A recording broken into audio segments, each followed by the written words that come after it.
Good evening. This is CTV News for Tuesday, October 3rd. I'm Patricia Vallone. Thank you for joining us tonight. Well, it's been billed as the worst mass shooting in modern U.S. history. 59 people were killed and more than 500 hurt when 64-year-old Stephen Paddock rained gunfire on concert-goers in Las Vegas Sunday night. While there is still no known motive, what's clear is that the suspect has no criminal record and no known ties to international terrorist organizations. Paddock, who killed himself shortly after police closed in, had amassed an arsenal including a fully automatic rifle. Meantime, access to guns was the main topic of an interfaith service this morning at the Washington National Cathedral. The vigil was held on the grounds of the Bishop's Garden to remember the dozens of victims killed and to pray for the hundreds injured. I emphatically believe that it is entirely reasonable in the wake of mass killings perpetrated with assault weapons to ask our lawmakers to remove such weapons from civilian hands.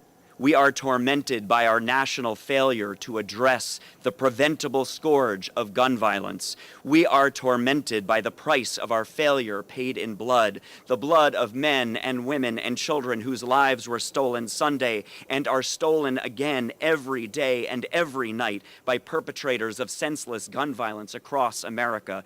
23 guns found inside Stephen Paddock's suite. In his car, he had ammonium nitrate and materials used to make explosives.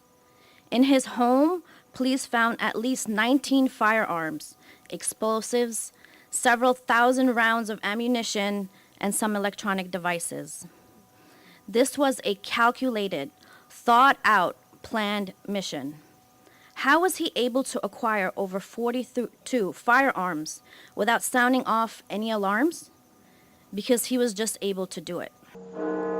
At noon, the cathedral bell tolled 60 times, 59 in memory of the victims killed and once for the perpetrator. Officials say they believe Paddock purchased the arms legally and that at least one rifle was altered to function as an automatic weapon. Meantime, a Crofton woman loses her right eye in the mass shooting in Vegas. 27-year-old Tina Frost, a graduate of Arundel High School, was attending the Route 91 Harvest Festival with her boyfriend when she was struck by gunfire. Meantime, County Executive Sharon Baker speaks out after the deadly attack and calls for gun reform. So it's a tragedy. One of the things we said in my statement was, this gentleman bought the guns legally. I mean, high-powered rifles that they set up there and shot at people. At some point past this, the grieving period, we have to go revisit, our affinity with guns here in the States and what we can do to prevent it.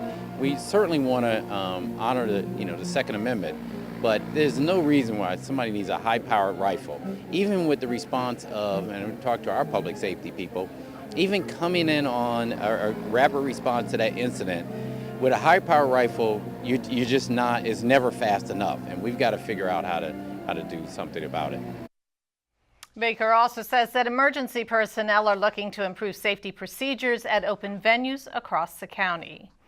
Well, as the nation tries to make sense of the mass shooting in Las Vegas, people are beginning to ask about broaching the topic with their children.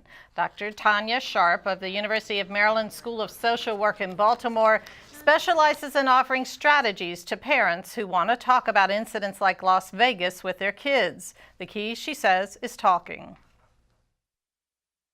A parent's response really is sort of grounding them in what they already know, which typically are referring to things like, remember when we do a fire drill?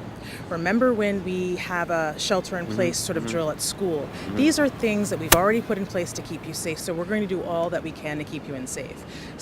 The other thing I want to mention, that if things like the child is withdrawn or adults are even withdrawn, that's when it's important, and that sort of continues, that's when it's important to engage a mental health professional in actually helping you navigate how to best support yourself and others in your family. Dr. Sharp says it's important to monitor kids' behavior in the days following an event such as a mass shooting. Well, a young girl was assaulted as she walked home from school in Fort Washington. Police say the incident happened in this area close to Devon Hills Drive last Thursday. The victim, who is in elementary school, told officers that a man grabbed her and pulled her between two cars and then touched her.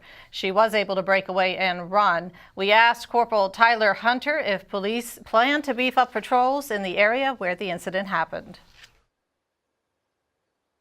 We have a close partnership with the school system, so speaking with school security, speaking with the school bus drivers and things like that to keep an eye out. We're also encouraging any parents to have some of those conversations that we wish that you didn't have to have, but things about strangers and things of that nature, just to remind your children, unfortunately, to be aware of that when they are walking home and things like that, if possible, to walk with friends and, to make sure that you have contact and know where your children are.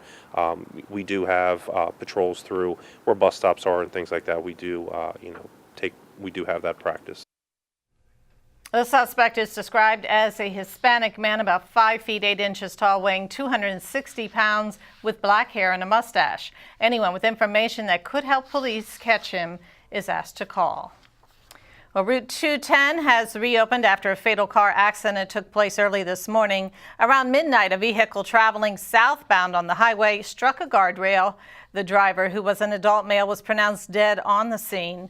Traffic was shut down in both directions between Farmington and Livingston roads, causing drivers to use alternate routes.